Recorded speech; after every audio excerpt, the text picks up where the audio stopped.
Good morning, everyone. Before we get started today, I wanted to ask you to support one of our affiliate partners, CHOQ, C-H-O-Q. This company uses the finest organic, non-GMO ingredients in their products. Our featured product today is CHOQ Lit Powder. I use it every morning in my coffee, making it the most nutritious coffee mocha on the planet. It's delicious. Absolutely delicious. To find out more, click the link below. They have sales all the time, so hurry and get yours today. Thank you. And now back to our regularly scheduled programming.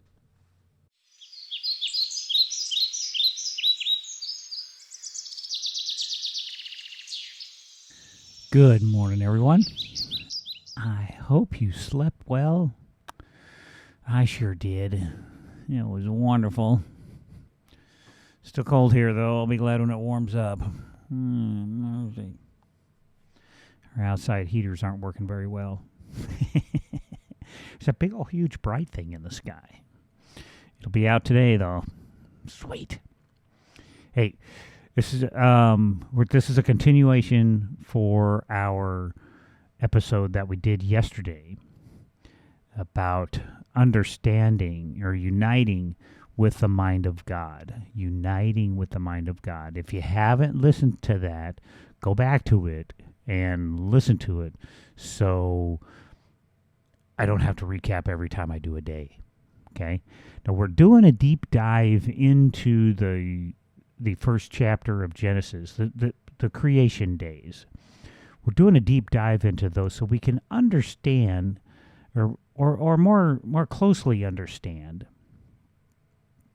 the mind of God and what God was going through while he was creating the universe. And just as a reminder, you'll see me use nouns, pronouns, he and it a lot. That's okay. If you have a problem with that, get over it. Because I'm right. Anyway, sorry if I offended anybody. Just continue listening because this is going to be amazing talk today. As I was communing with the Lord this morning, he revealed some things to me that are just absolutely mind-blowing. And there's an analogy here that we're going to bring in to help really lock you in on what's happening here. So to recap a little bit, on the first day, we see that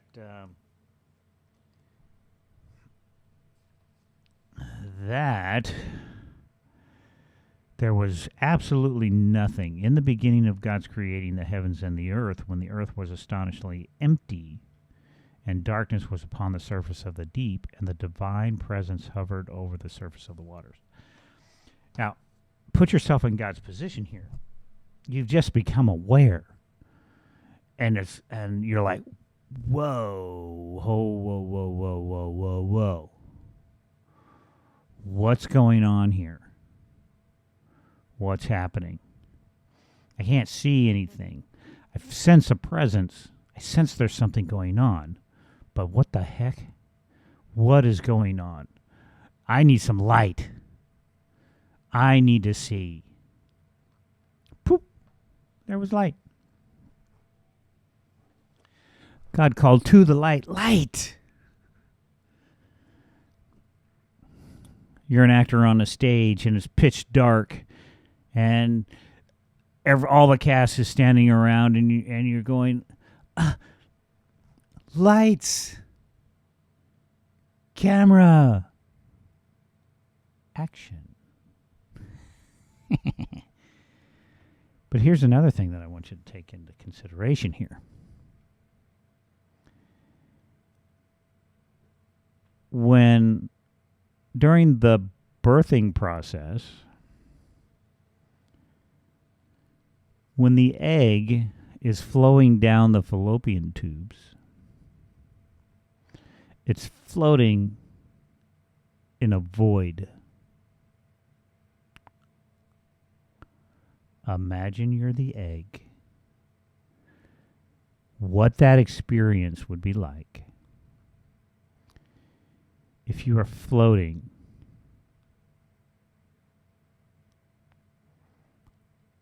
in the vastness of space.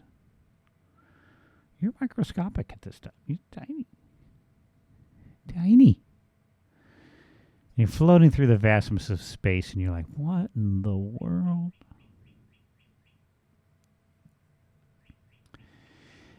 And then you say, light, light. You become aware. I need to see something, light. Did you know that when the egg gets to a certain point, that she begins to sing a song? She begins to vibrate. She begins to say something.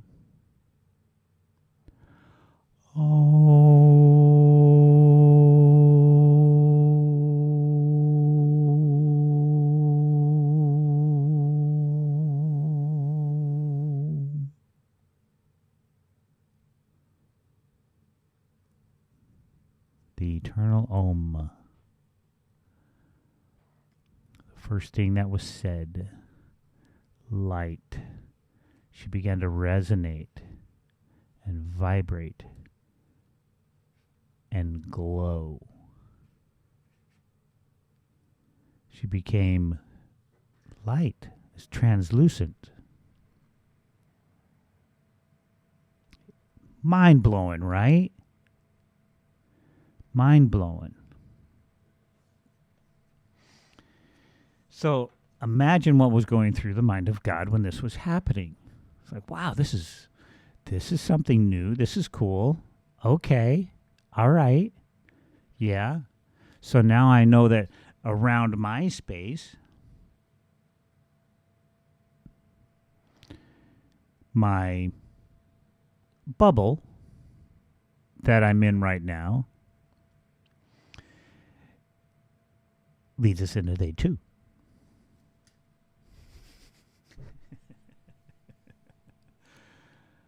You're in a bubble. And God said, let there be a firmament in the midst of the waters, and let it separate between the water and the water.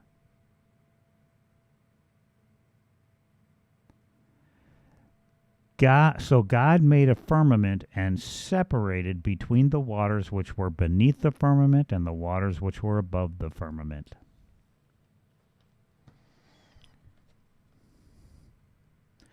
And it was so.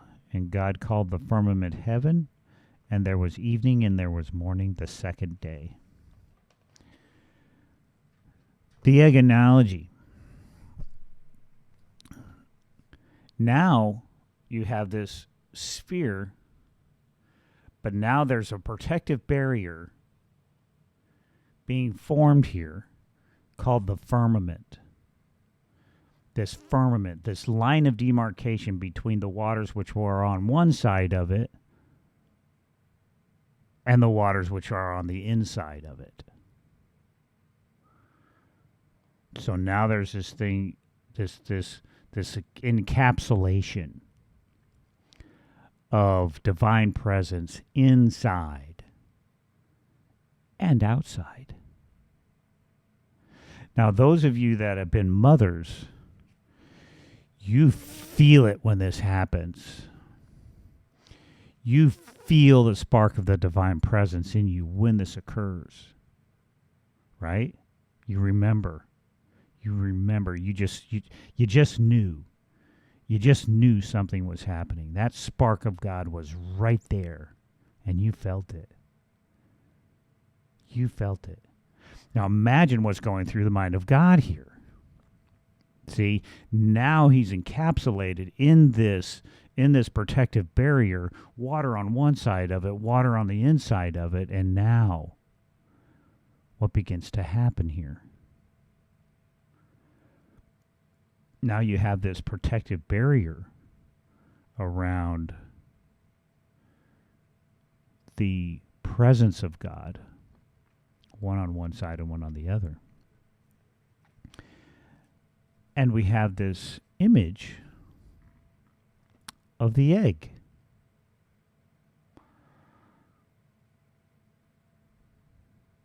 Being put into existence.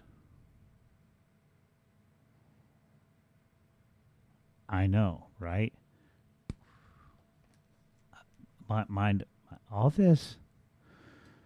Totally new perspective on the book of Genesis.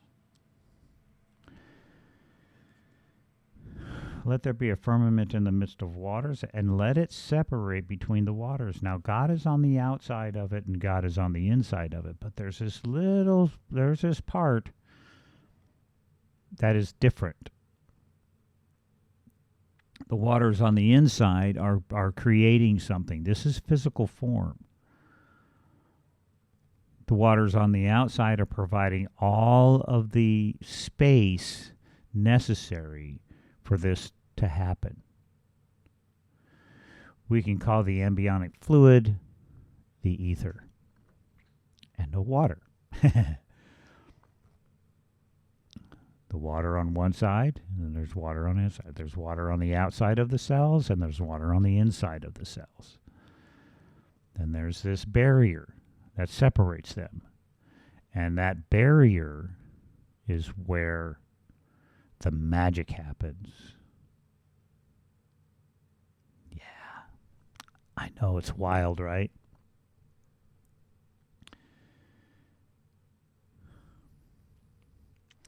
God called the firmament heaven, and there was evening, and there was morning the second day. Pretty cool. Well, that is day 2. And the discussion that I want to have with you here is, and the purpose of these lessons, is to get you to understand the mind of God a little more, so that we can, once we understand his emotional process, his emotional state of being, the way that he felt while creation was occurring, the things that were going through his mind while the creation was occurring, brings us to and reminds us of our experience when we were coming into being. You see, it's a similar process. Here's the unique thing about this one, and this is gonna blow your mind. This is a virgin birth that we're describing here as analogy. Okay? A virgin's birth.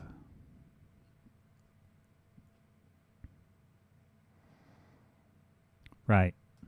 Exactly. That's why Jesus had to be a virgin birth.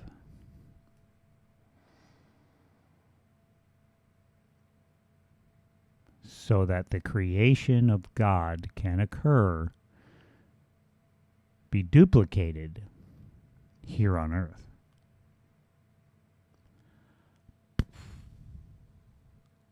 Mind-blowing. I told you it would. You're sitting back and you're like going, oh, wow. You're getting chills up your arm. You're chilling. Yeah, you got a goosebumps. Okay, it's me. But you probably are too. Because this is amazing information here. It's amazing. Totally new perspective. I told you my first 2 chapters of the book of Genesis are my favorite. All of the action is there. All of the miracles are happening there. Everything that has to do with this physical universe are right there in the book of Genesis. It's really, really, really, really cool. All right. What else have I got for you? Hey, so swirl that idea around for a little bit.